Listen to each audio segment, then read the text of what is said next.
Hello there, friends, and welcome to the inaugural episode of a brand new show. My idea, Animation Station. I have actually birthed something of my own into the Fake Nerd Network. It's me! I did it! I am, of course, Sparkz Witty. I am joined with my good friend, Brandon T. McClure Hello from there. all our fake nerd stuff that we do together. This is our new show that provides an outlet for discussing all kinds of forms of animation. This could be cartoon shows or films. If you are a person who has checked out our fake nerd podcast or occasionally some other things, but mostly on fake nerd podcasts, you know I watch a lot of animation. I am a big fan of it. I still watch children's cartoons because children's cartoons are actually pretty good most of the time. And Brandon's actually no stranger to children's cartoons, though we don't necessarily cross over on the exact same cartoons. Um, but that's where what this is for. This is an opportunity both to just have light discussions and then some deep dives on the things and the themes that are going on in animation that make them so cool, and just in general provide an outlet where we can talk about animation and those creative works in a space and form that allows us a little more freedom than the Fake Nerd podcast usually does, which is great. So basically, in some ways, this is sometimes going to be a Fake Nerds Watch, our other show that talks about live action stuff, but for animation. And in other ways, this is going to be a video essay format where I actually want to pick apart things like a lot of progressive themes that have appeared in children's programming, which I think is really cool. So anyway, that's all going to happen as it comes. But today we are starting with a discussion of catching up on the Adventure Time specials, Adventure Time Distant Lands. We're starting with, of course, the first one that was released, which is BMO Lost, right? I thought it was That's the just name? BMO. It's BMO. I don't know where I'm pulling Lost from. Um, He is lost. we are, yes, we are discussing BMO, the Adventure Time Distant Lands special, and Brandon really wanted to do this. He's been wanting to do this for a while with me to have an opportunity. There are some other things we've discussed that Brandon also wants to have this out for too. I don't want to say that I'm the only person that wanted this. I'm sure Ben and Ryan have things that they also want to supply to Animation Station, but we are kicking it off this way with Adventure Time Distant Lands. Brandon, you recently caught up on all of Adventure Time, rather than myself, who was as it came out person. You were, and then you fell off, and then you Yeah. picked it all back up again. So just kind of talk about your relationship with Adventure Time before I jump us further. Well, I dropped off pretty early. I think the last thing I saw was season 2, maybe some episodes in season 2, My and goodness, then that is early. yeah, and I ended up buying the first season DVD ages ago because I wanted to be like, I like the show, I want to keep it going, and then I just didn't. I ended up just watching that first season twice over, and so just didn't watch much more.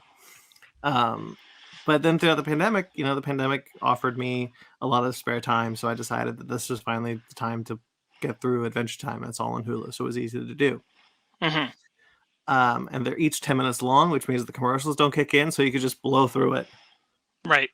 Yeah. Um, I love this show. I knew I would, even when I was watching it 10 years ago when it first aired. But watching all the way through, I was shocked at the emotional pitfalls and roller coasters and everything that has to do, especially the three minis that they do within the show, like Vampires Island and what was the third one called? The one where There's Stakes, which is the one you're referring to Stakes, as, the and vampire then one. Islands, and then I think it's called Elements. Is that it? It's Elements, yes, it's Yeah, Elements. yeah, where it's about all the different jewels and the Yeah, that one blew me away when they go back to the land of Ooh and they're just like, "What happened?" right. Just like sectioned off in four corners. Yeah. That's a good point. I do want to say up front, like if you're a person who's not familiar with Adventure Time, or maybe you're coming to it in your own unique way, there may be spoilers. There's certainly going to be spoilers for BMO. I don't know how much we'll actually say about the series because I imagine that most of what we'll say will only be spoilers about BMO. Well, I just especially remembered. BMO. Yeah, go ahead. BMO might not where BMO is set, I don't think there's a lot that you can spoil from the main series. That's why I'm saying that. I'm not entirely sure, like, by referencing things related to BMO's character, how much I might say something from the show. So I just want to put it up front, like, and especially with our later specials, we are going to be discussing things from the show sporadically. So, just be aware. But I imagine you're watching this because you're pretty deep into Adventure Time. Yeah. If you're watching it at all. Yes, I also have a extraordinarily long history with Adventure Time, predating the show's premiere on Cartoon Network, because I was a big fan of the there's a word for it, but I can't think of it. The pitching short that they made, Oh yeah, the proof of concept. aired. Yeah, proof of concept. Thank you. That came out, and I found that 2 years before the series came out. Before it was announced it would get full series, and I was like, man, I really love that thing. I hope that thing has more things. And then Adventure Time came, so like the moment Adventure Time hit, I was already sold. I was waiting for the mathematical and the wonderful stuff to come. And then of course, Adventure Time. I often say this on Fake Nerd Podcast, but it's nice to establish here. Avatar: The Last Airbender really was a sea change for Western animation and children's cartoons, family cartoons in that medium. Mm-hmm. Adventure Time was, I think, the next signal change. Avatar: The Last Airbender opened one door, and Adventure Time kicked open the second, which has led to a massive change across children's cartoons since then. And I think a lot of it can be traced back to Adventure Time's influence. And of course, Adventure Time wouldn't be what it is without Avatar: The Last Airbender. Yeah, I think that's absolutely correct. Yeah, no show like Avatar: The Last Airbender. One of the main reasons Avatar: The Last Airbender, besides its quality level and its good storytelling and everything being so good, is the fact that Avatar: The Last Airbender was one of the first cartoon shows to really establish for kids a continuous story. Canon mattered. You were following serialized storytelling in children's cartoons rather than it just, like most cartoons do, it not mattering from episode to episode. Yeah. Or I should say, most cartoons did. That is no longer the standard. SpongeBob's a great example where, like SpongeBob, no canon really matters to anything. Yeah. However, Adventure Time comes along, and very quickly it becomes apparent that while the episodes are occurring in their own way, there is serialized storytelling. And I don't think anything proves that more than Distant Lands going back and continuing that canon of serialized storytelling. And it's part of what makes Adventure Time so special. And it's certainly something that's cemented, we can just do that now. Even with 10-minute episodes, we can just do that now. And most cartoon shows have picked up that mantle. What was so interesting about Adventure Time is in the beginning, you can pick it up. You can pick it up. There's background lore. Mm-hmm. There's things in the background. Characters are connected in ways that you didn't expect. And as it kind of keeps going, that lore starts to be more exposed. And I think it was really smart of them to just be like, okay, we're the first couple of episodes, maybe they go to Mars. There's a vampire. Oh, maybe that vampire might know the Ice King. And then it becomes very quickly, they start to realize, okay, audiences are into this, people are buying into this, and then they're able to flesh out more of the idea of how the world became what it was, who the characters are that have lasted the longest in that world. I remember the conversations fondly during the first season or two of figuring out, this is the future. Yeah. Oh, there was a big nuclear war, and putting all these pieces together was part of the fun of it. Watching Adventure Time in the early days, and like figuring out, like what's Glob and things like that. And the Lich. Yes. Yeah. Absolutely. But anyway, that's all like just we have a very long and emotionally resonant relationship with this show. And I think for me, when Distant Lands was announced, I got that like butt clenching nervousness, because Pendleton Ward is not really a part of it anymore, which isn't a big deal. Like he's involved, but he's not directly involved most of the time. He hasn't been involved in a long time. That's what I was gonna say. Is that he hasn't been that for a while, which is why it wasn't really a big deal. However, I did get this nervousness when they announced it for HBO Max that like I mean, Adventure Time's always had an amount of like there's an adult maturity to it, especially as it grows. Mm-hmm. But like underneath, but it's still very much still for the family. And I definitely got that nervousness because especially because we didn't know exactly what HBO Max would do with it, and what HBO Max was at the time that it was announced. That they were gonna maybe pivot a little too hard to like because we can put it on HBO Max, we can go a little more uh aggressively adult, and I didn't Sure. want that to happen. I didn't want it to get any more like overt in its maturity than it already was. Mm-hmm. I liked Adventure Time's tone level with handling those kind of themes, and I definitely had that nervousness that we're gonna get like Rick and Morty light with Or Adventure Young Time. Justice season 3. Sure. I think of Rick and Morty light just because like there's similar humor tones, and I'm like I really don't want us to go that far. I don't Mm-hmm. want Adventure Time to step that far over that line. Um, and I was really glad that it's just more of the same. Um, as far as that is concerned, you know, like it maybe pushes it a little bit more, but not in the way I was scared about. I don't know Yeah. if you had that feeling, but I definitely had that feeling because I'm very protective of Adventure Time at this point in my life. I So the idea that we're going to put it onto this service where a lot of what they've announced is you know garnered towards look what we can do. I mean, this was Titans, this was the FU Batman thing at mhm. that time, and so I'm like, please don't FU Batman Adventure Time me. Like Finn starts saying the F bomb. Yeah, I don't know if I was too concerned about that. We knew that the creative team was coming back. I probably was a little concerned that we would see a more adult show than what is there. And I don't think they went too far in that direction. I think they kept it like they can clearly do more with the HBO Max format, but they stray too far from the tone. But also I had the benefit that I just before BMO came out is when I caught up on Adventure Time. Oh sure, So I had to get through that whole show before I watched BMO. right. Except you didn't apparently. Um, uh, but yes, yeah, that definitely was sitting in my bones. Mm-hmm. I think the other part of it was also you were newer to it than I was. Adventure Time it has a perfect finale. Oh yeah, yeah. Few shows I think do. We've referenced on Fake Nerd podcast that the Happy Place has a perfect finale. Um, A I good think. place. Thank you. The Good Place. I knew it was wrong when I said it, but I said it anyway. Um, but Adventure Time.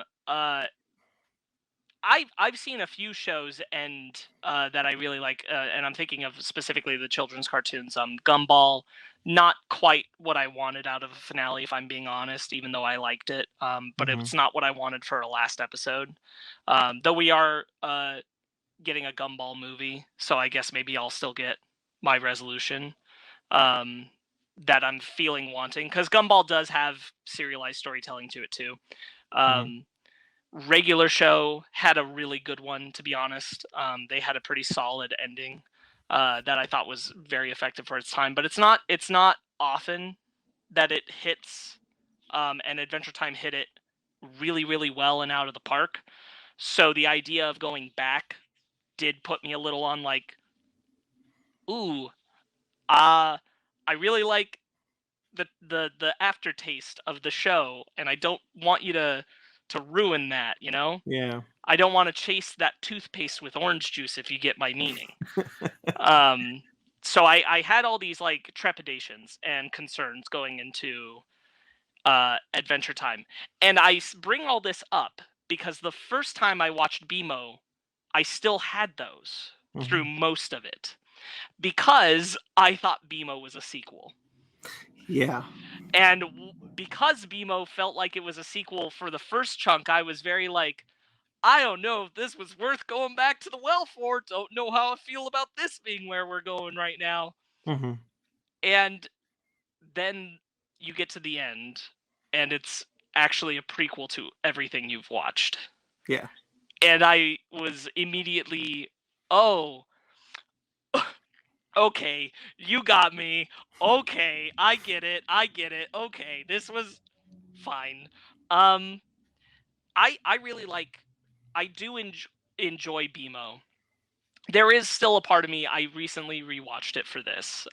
There is still a part of me that kind of sits there and goes, I don't know if we needed this. And I think in a world where we weren't getting more distant lands, I would kind of sit there like if in a world where you just got the BMO thing, Sure. I'd be like kind of weird. Don't know why Yeah. we did this one. But I also find it completely harmless. Like I think especially with it being a I think if it had been a sequel, I would have had some questions and qualms. But with it being a prequel, I just enjoy it. I just have a good time with it. Yeah, I also thought it was a sequel for a lot of its runtime, but Everybody did. That's part of the shtick. The part of the bit is like BMO has that moment when he's on the ship at the very beginning and he references he's singing the song about leaving his friends behind, and you are supplanting in your head that that's Finn and Jake, yeah, uh, not knowing because they know you don't know. but we also see the aliens from the Greybills episodes. So I Yeah, thought, oh, so this is 1,000 years in the future. This is where the framing device of the finale is. right. This is after he's that moment. I thought that's where we were at. So I didn't think it was like, oh, but yeah, this was fun. And there's Finn and Jake as children. Right. That was weird to me. At first, I thought, because I'll be perfectly honest with you, I didn't, because I kept thinking to myself that this was like a sequel. When I saw that, I was like, are those supposed to be Finn and Jake's kids? And then, like, and then it hit you. yeah, and then, like, of course, like, Mr. M is Finn's dad, and like I totally, like, I caught on to that pretty early, and then I was just thinking to myself, like, oh, that's Finn and Jake. Right. And I think it's a lot of fun, all in all. I think the episode's a good time. I like BMO. Yeah. You bring up a good point. I think a lot of people still don't catch on that Mr. M is Finn's dad. Yeah. The vibe is definitely there, the voice is there, but if you're not thinking about it, you're not paying attention enough. Certainly, like the first time I watched it, it's not what I thought. Yeah. You know, because I was thinking again, this is the future, so why would he be? But he definitely has that energy, and you kind of feel like you know him, or you should know him.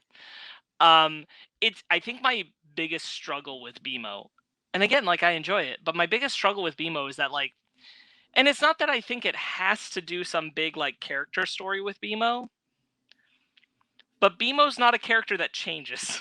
Yeah, that's true. You know, like BMO's our central character, but BMO is just BMO. Yeah.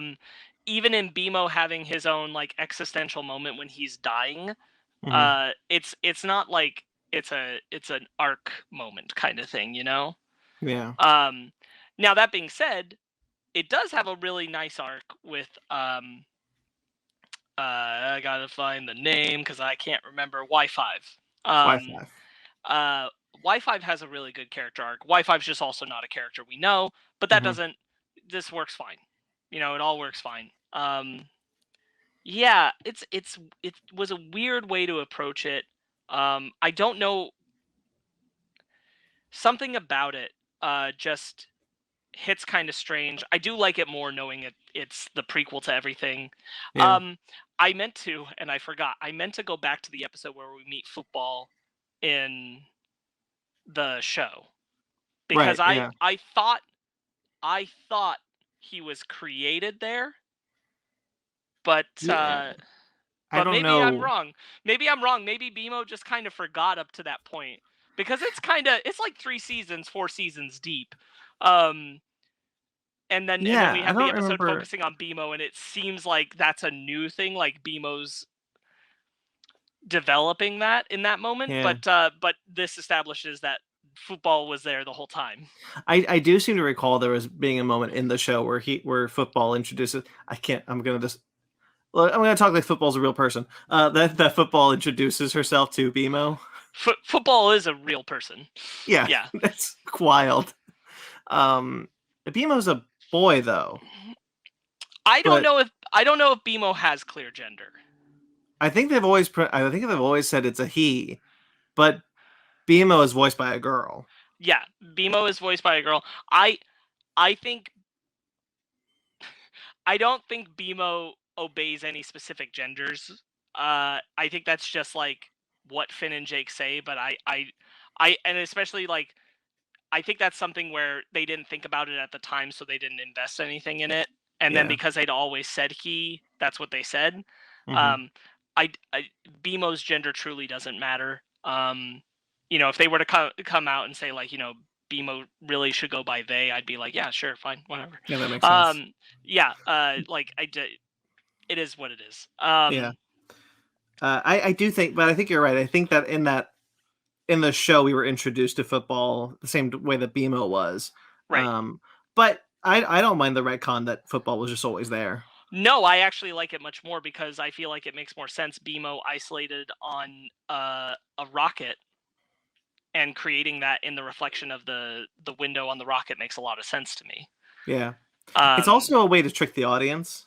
Because if football's not there, then that is part of why I think it's there, is yeah. part of that, like, gotcha. And I'm like, yeah, fine, that's okay. Yeah.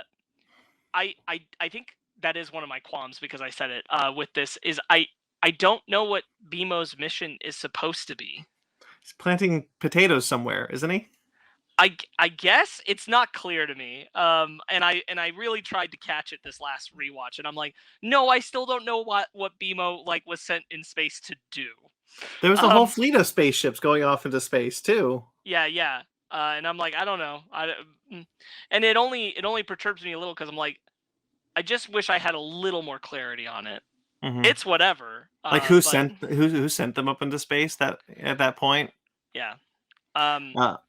So BMO's always been a shit stirrer, even before meeting Finn and Jake, clearly. Yeah. He just stirs the pot all the time. Oh my god, does he ever? BMO is both the solution and the problem. Yeah, I love when he's always just making fun of people.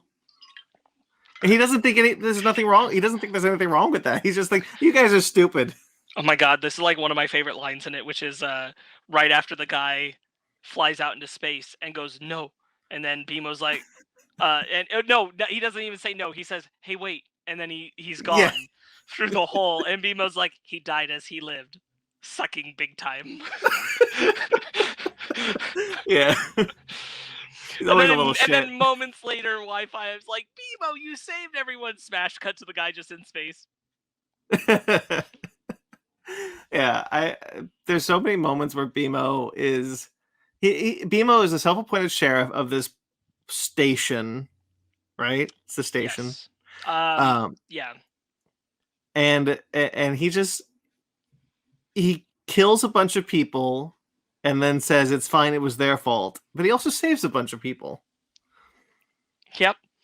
So that's both the solution and the problem. The little bug things. Yes. Were really funny too. Yeah, the little robbing bugs. Yeah, who just keep robbing what vending machines? Future vending machines? The drift vending machines, and they break it. Yeah. There's a lot of fun, weird, wacky characters in this. This is very much like Adventure Time Guardians of the Galaxy in a way. 100%. Where you get to go out and just do weird crap in space. We've done some stuff in space before, but this is just so very much in that external. The Space Lords. I saved this lord. You will pay me by caring for it forever. Also, his name is Ricky.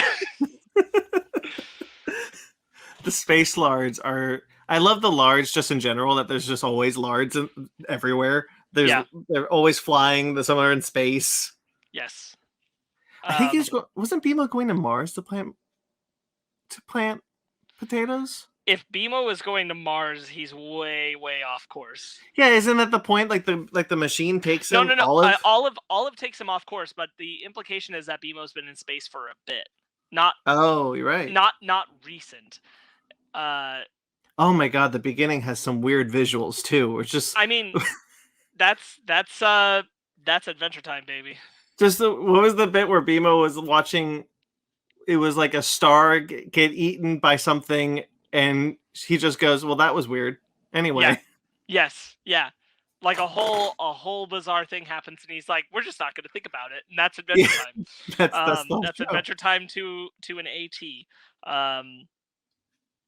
I will say, like, there's really interesting, strange, and dangerous creature designs in the jungle pod, and I Yeah. lament that we didn't get to do more there. Um, but I still love everything that we did do. Yeah, I like that. I like the inventive designs. They looked very different than what we've seen in Adventure Time before, Yeah, but also of the same design theme. right. I love the just like everything's got a mouth, pretty much. Even the mouths have mouths. Yeah. It was cool.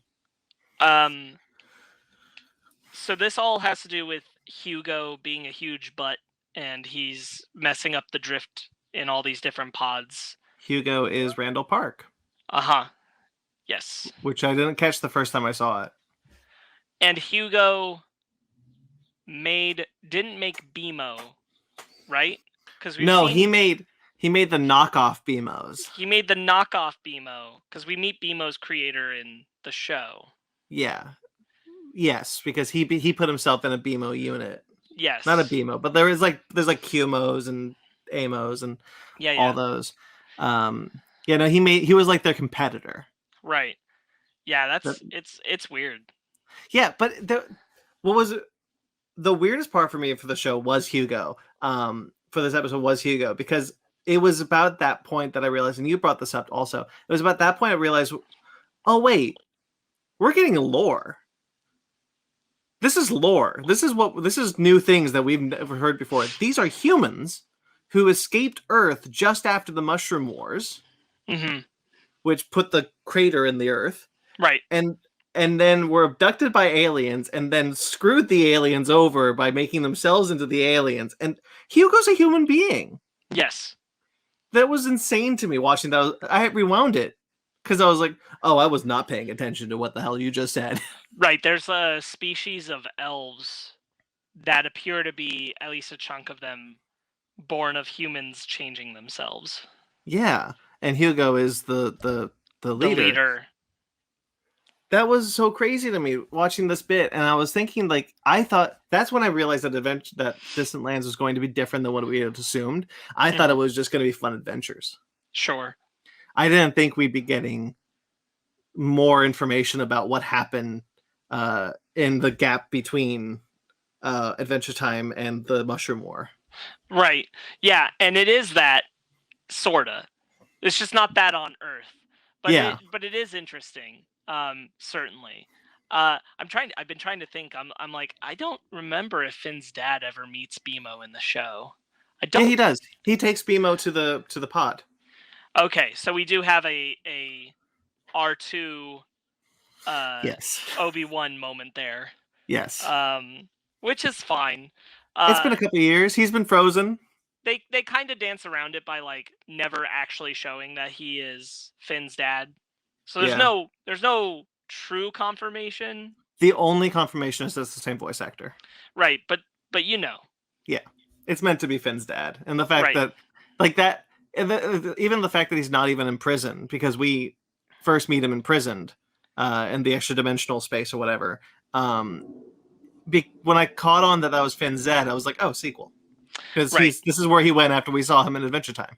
Sure, but it's in fact prequel, which makes more sense. He has that one line where he's criticizing the parenting of Y5's parents. Yeah, which is a very like holding the mirror up to himself moment.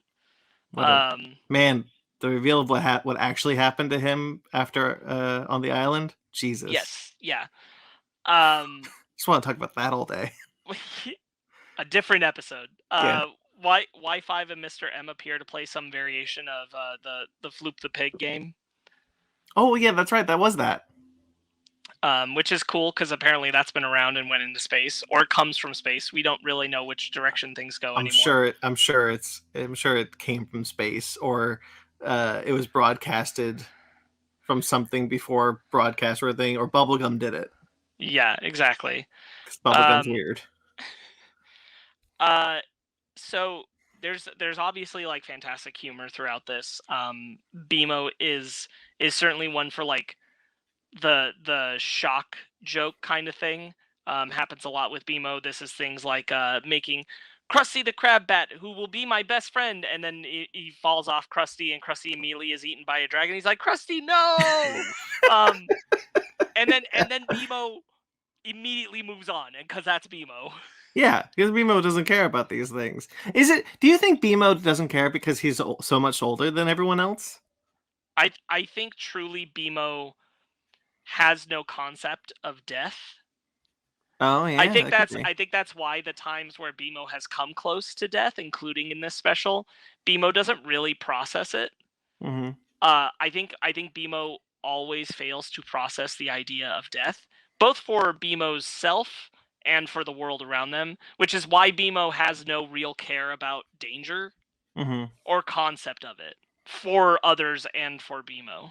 Because BMO is just kind of carefree all the time, and he doesn't. They don't really try to protect themselves. Right, because BMO effectively does die in this, and BMO also just actually doesn't reckon with that or process it or deal with it It doesn't even care. or carry it on. Right, even though he has BMO has the existential moment of all the many BMOs around, that leaves no imprint. And I Yeah. think that is the key establishment of stuff, especially this being the prequel of BMO, is that it's like, oh, like BMO just can't process death, like or danger or threats. Like BMO has no understanding and never can, never will, and that's why BMO is such a shit stirrer, because BMO thinks everybody is immortal, including BMO. Yeah. I really like BMO though. He's a funny little shit. Oh my god, like there's so much of Wi-Fi. I'm just like, BMO, stop. There's a moment where the parents, Wi-Fi's parents, like just turn him off, and they're just like, we're not having this anymore. Right, yeah. Enough of that. And then BMO just immediately dies, but BMO doesn't get it. Yeah. Like, and that's the thing. BMO comes back from things like that, and BMO's like, "Who? What? You do? What are we doing?" Are we still doing a thing? Cool. But is not concerned with the fact that like BMO was shut down or dead. Yeah. Yeah. Yeah. I have in my notes, BMO is yanked into pieces and faces hallucinations of existential death, and then never cares about it at all. And that's just BMO's whole shtick. Football seems to be scared about everything though. Yes, I think football is like the more stable personality of BMO. Yeah. And BMO is the unstable personality. The football's always it's almost like football is more likely the original personality of BMO, and BMO is the dangerous accidental personality that came out. That makes football very sad. Yeah. But that sounds very accurate of Adventure Time.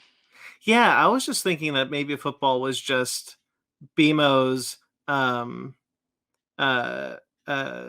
fear coming to light, and that's what makes BMO process fear is through football.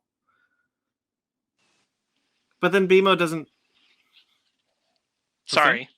No, sorry. I just someone's trying to. I'm on my iPad and someone's trying to call me right now. Oh well, screw them.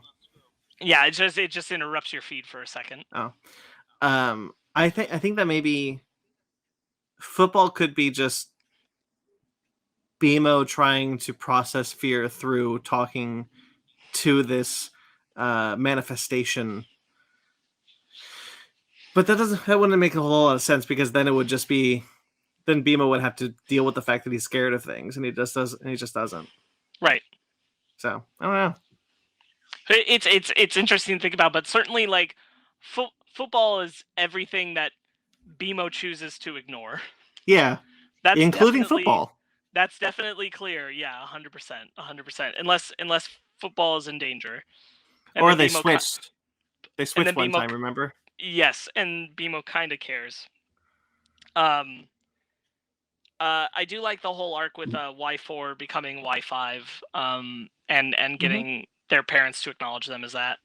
It's an interesting gender politics in this special that I thought was well handled. Say more. Oh, about just Y4 and Y4 being like, I don't like the name Y4. I want to be Y5. Right. It's simple, but it's something that many people go through. Like, I don't feel like this is me, but this name is me. Right.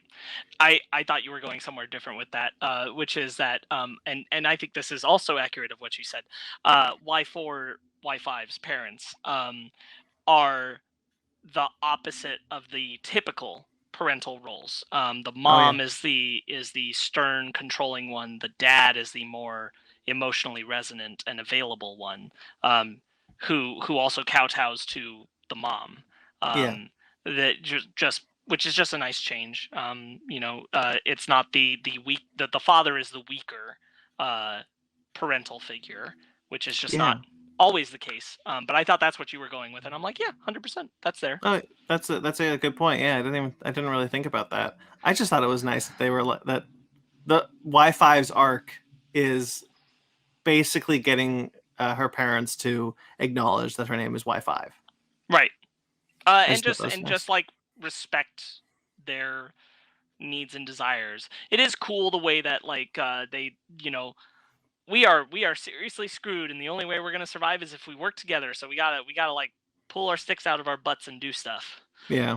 And make a community, which is pretty neat. Yeah. It genuinely makes me. I think I'd like this even more if there was room in the original show for any of this to have been referenced again. I'd like to see Y5 again. Right, or for this place to be visited, but because the show is over, which is good and fine, it does make it like, oh, I would have liked it knowing this is a prequel if this stuff had come back around somehow. Yeah. But there's just not room for that. I still prefer the concept of, oh, this is actually the prequel to Adventure Time, and I'm like, oh, okay. Yeah, I do wonder if perhaps, because we've talked about it before, how Together Again coming out before Peppermint Butler special suggests that there could be more Distant Lands along the way. I wonder if maybe we'd see a sequel setting where we revisit the space station in some way. Maybe not with Finn and Jake, but with someone. It's definitely possible, and I'd welcome it 100%. I suspect that there is no clear-cut plan for Distant Lands of like when they would say, oh, we're done. I think that it is a vehicle for them to keep telling Adventure Time stories as they feel like they want to tell Adventure Time stories. Yeah. And I think it's really probably going to be that, like, they'll say, well, we're not doing it anymore, and then 5 years will go by and it'll be like, we're doing more. It is what it is. It is very much like it's nice because it does provide an opportunity to just like revisit that world at any time. No specific order, no specific setup. Just we're going back to the middle of Adventure Time, or we're going back to 500 years after the show, or whatever. They can go wherever they want, do whatever they want, and that is a nice place to be. We could revisit Jada, the Will Smith's daughter. Jaden? Willow Smith. No, Willow Smith, yeah. Yeah, because she was in the finale. Right. Boy, that's been a while. Yeah, right? Yeah, we can revisit these settings, and the fact that we have a BMO special, who is the main character to be fair, but also a Peppermint Butler special, also suggests that we could visit Adventure Time, the Land of Ooh, with any character. We could even see a Tree Trunk special. Sure. I suspect not, because the voice actor passed away. Oh, sure, but I was mostly just... No, I'm with you, though. I get what you mean. Like, I'm sure that's something that they would have wanted to do on some level. The voice actress passed away. Oh, that made something sadder. Okay. Yeah, we talked about it on the show, on Fake Nerd Podcast. Yeah, I doubt they would ever pull Tree Trunks out again. Probably not. If we see Tree Trunks in anything Adventure Time from here on, I suspect it will be visual only, because I don't think they'd want to replace the voice actor.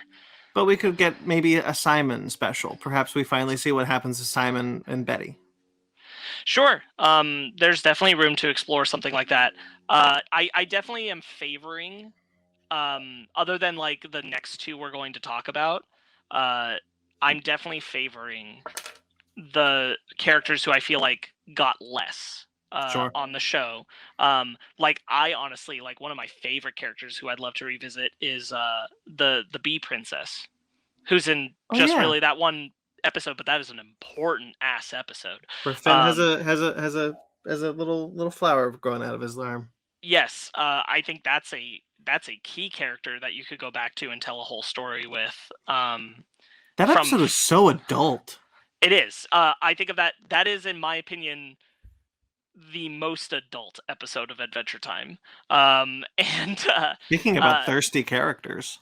right. So you could do a whole thing about that character in the aftermath of that episode. Sure.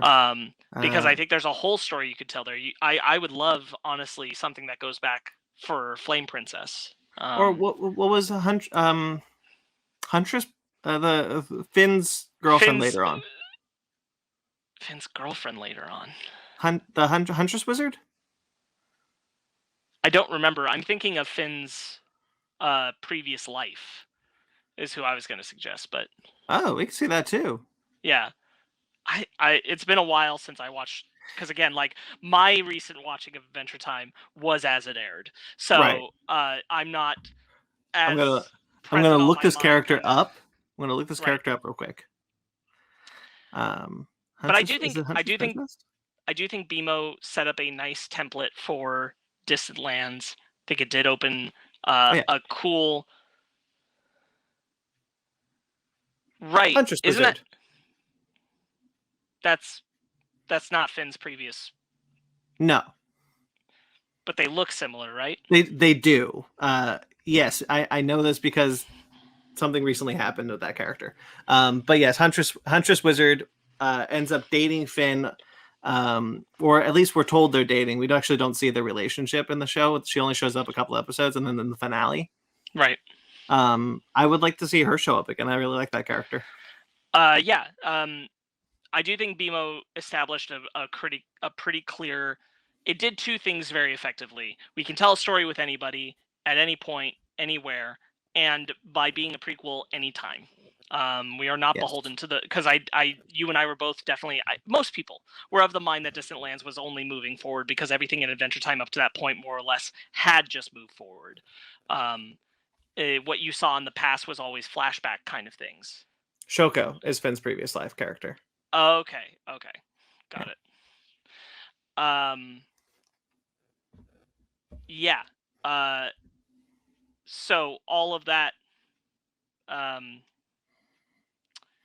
Yeah, I agree though. Made that clear rule, and I think BMO's pretty effective in that way, as being the first of these specials. Certainly, like you do have a whole. Oh, all of this rewrites into context when you see the last shots of the special. Yeah. Well, one of the things that I think Adventure Time always did really well is its own reverence for its own continuity. Like it'll tell you something like Jake got his powers from a magic mud pile, but when it reveals how Jake really got his abilities, it doesn't break the continuity of the show. It enhances it with more magical and mysticism and world building. And I think that Adventure Time is probably one of the better shows that I'm familiar with to keep its continuity straight and never once. I never really have an issue with its. I don't even. I fail. I don't even want to call it retcons because they're just reveals. You know. Sure. It just keeps building its continuity and never once steps over its own continuity. It just kind of. It all just kind of fits. And it's always expanding. Yeah. Yeah, I agree. I don't have a ton more to say about BMO because I think it's all fairly like laid out well and straightforward. I think we mined the key components of it. I think it's a good time. I don't think every special has to like blow the doors off on exploring like character arcs or canon or that kind of thing. It can just be a good Adventure Time story, and this is just a pretty good Adventure Time story. I was concerned about the length because these are 45 minutes long. Oh, sure. And Adventure Time has only ever been 10 minutes, and the fact I didn't feel the length at all. I thought it was just perfectly fine. I wasn't worried because I suspected this would be like watching steaks in one sitting. Oh yeah, sure. Or islands in one sitting, or elements. I felt like those were kind of like test lead ups to this, because all of those they certainly didn't script them as just their 10-minute segments. They just, knew they were airing it that way. Yeah, it's a good point. But I very much, those things are pretty much just cut up versions of exactly what Distant Lands is doing. So yeah, but I do think, like, it works. It all works, and it does tell its story well. It's entertaining. It's fun. Everything you like about Adventure Time is still here. All the same kind of humor, and all the same kind of weirdness is present. BMO is such a fun character to follow anyway. And Ricky's real name is Twinkle Toes. Oh yeah. Yeah, because the lard takes BMO to Earth. Yeah, and BMO gets out and he's like, "My name is Twinkle Toes," and then BMO's like, "Oh, okay." And it rolls away. Oh, I like Adventure Time a lot. I think it's a fun show. It is fun. Yeah, I agree. I think BMO is I think it was the good short, the good special to start with. Right away, it tells you what these things are going to be. These are stories that are going to matter to Adventure Time, but they're also going to be fun stories that you just get to spend time with these characters again. And I think that's where its value lies, especially with BMO. You just get to spend time in that world again. Right. And I think it also established a really nice rule, because I think if you'd opened with the next one we're going to discuss for Animation Station, which is Obsidian, I think if you'd opened with that, you would have different expectations for what the specials needed to do. Because it is an entirely different conversation about lore, canon, and character from BMO. And so I think it was smart to set a bar and show that Obsidian is not the rule of what every special will be. You can have a BMO, and you can also have an Obsidian, which I weigh them differently because they are very much doing different things. Yeah. I also really like that the special ends with the credits of the real BMO up in space. Remind me. So the credits of BMO are overlaid over footage from BMO, a live action BMO, who they actually put in a got you. Okay, satellite. Got you. I think this last rewatch I just stopped when the credits started. Oh, sure. But I do remember that now that you said it. I remember that the first time I watched it. Yes, that was nice. That was sweet. Yeah. Because they put time to do that. They put a BMO up in space. Yeah. I have nothing more to say for this episode about BMO. I think it's really fun. If you enjoy Adventure Time, this is obviously a nice place to go for more Adventure Time. But I'm certainly, as I know Brandon is, itching for our next discussion, which is going to be about the next special in Distant Lands, Obsidian, which does, while also being equally a good Adventure Time story as BMO is, polar opposite of everything we're talking about as far as expanding the world, expanding character, that kind of thing. It's a hard opposite direction of what we're talking about, but both are solid. So catch us there, where there's so much more to dive into. Brandon, do you have anything else for BMO? Only that I'm surprised we were able to talk about it this long. It's impressive. It's still got a lot of good stuff to go with. Still got a lot to chew on. In fact, I'm going to double check my notes. I do like that Olive ends up with Hugo at the end. I think that's nice. Yeah. I think there's something nice about that final note to it. Because Olive was kind of a weird presence, I think, until that moment. I think that adds the right button for Olive. Because Olive was sent out to find things to save the space station by Hugo. Right. And it's just kind of nice. And he found BMO. And it's just kind of nice that the two of them end together. I wonder where they end up, honestly. Maybe one day we'll know. Yeah. I hope that I agree. I agree with you that I hope we don't. However long they want to take, I hope that Distant Lands keeps going. because at the end of the day, it doesn't need to be anything to erase the finale or do anything spectacular. It's just kind of nice to kind of vibe in the world for about 45 minutes. And that's Yeah. really what I think people are looking for with Distant Lands. You know, now that we've got this incredible finale that was Adventure Time, Distant Lands can now just be like, I'm just gonna vibe for a bit. Right. Yeah, I I agree. think that's nice.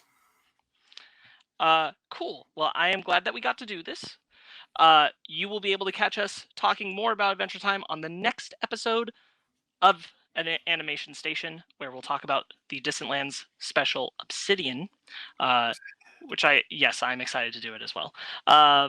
Until then, we are both part of the Fake Nerd network of shows, which includes the Fake Nerd Podcast, our flagship show, along with Fake Nerds Watch, where we're about to discuss, or we just discussed Loki, relative around to when this episode drops.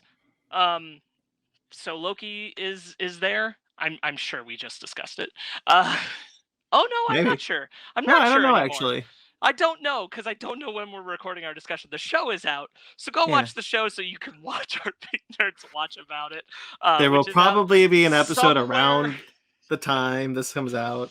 But you know what will be out? Certainly roughly at the same time that this is out, you are able to go watch our 5th anniversary special. We have been doing the Fake Nerd Podcast for 5 years, and it's frankly one of the coolest things we ever did. If you are familiar with us, I highly recommend that you go watch that special, and that's out. We also recently discussed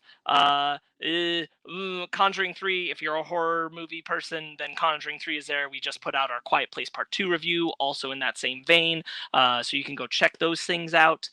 Those are here on YouTube. You can also go listen wherever you listen to podcasts and all that good kind of stuff. We also have a Patreon, and you could go and you could contribute to it. We are Animation Station, but we are part of the Fake Nerd thing, so anything to the Fake Nerd Patreon is helping this show as well. This logo will be a shirt on there in the near-ish future. Yes. Okay. Probably next week. Probably next week. Probably next week, everybody. So if you like the logo for the show, which I made myself, then you can buy it on a shirt or a sticker or whatever is there. So go do that. That's on our TeePublic. I said Patreon. I meant TeePublic. But you could go to our Patreon and support us.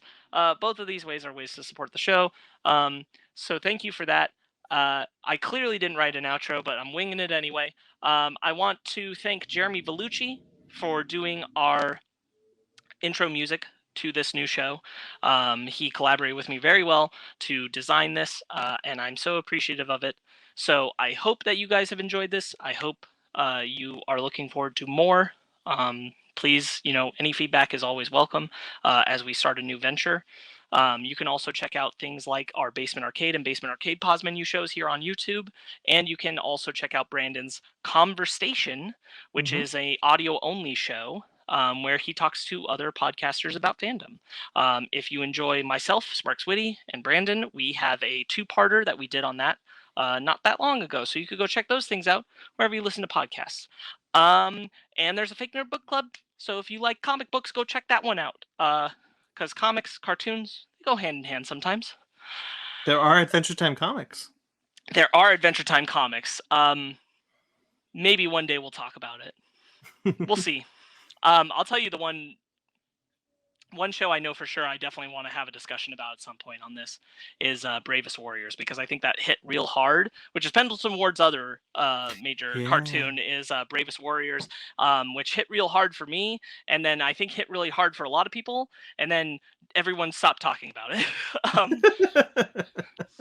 And I don't necessarily think that they should have. So we'll probably revisit that someday. Anyway, thank you for joining us. You can find Jeremy Vellucci, who I was talking about before I tangented, at Jeremy Vellucci Keyboards on Instagram. You can also check out his show, a podcast called Suburban Proctologist, wherever you listen to podcasts. And I think that'll just about do it. Brandon, where can they find you? You can find me talking about Adventure Time on at BT McClure on Instagram and Twitter. I've never done it like that before, so I tried it out. Nice. Yeah, it's cozy, isn't it? Yeah. Slips on like a nice glove. Yes, I agree. You can find me, Sparkz Witty. You can find me just jamming and looking forward to another rousing conversation about Adventure Time on our next animation station. Really happy to get this show out the gate. We've been wanting to do it for a while. Mhm. Insider Baseball, we definitely teased this show on our 3rd anniversary 2 years ago, where I was still calling it Cartoon Corner. And then I Wow, changed the really that name. long ago? That long ago, but Wow. that a lot. I will admit that like this show, part of it was because I was getting a little hung up on exactly what I wanted to do and how I wanted to do it, and then Brandon pressured me that he really wanted to do some distant lands talk, and I'm like, you know what, I really should just get the show out there so when I am ready to do something, it's here. So now Yeah. it's here. Uh, Thank you everyone for joining us. I hope you check out all the other stuff that we've talked about, and I hope more than anything that you come back for some more distant lands conversation in the near future. Until then, or I should say specifically, until we are drawn together again, stay creative, my friends.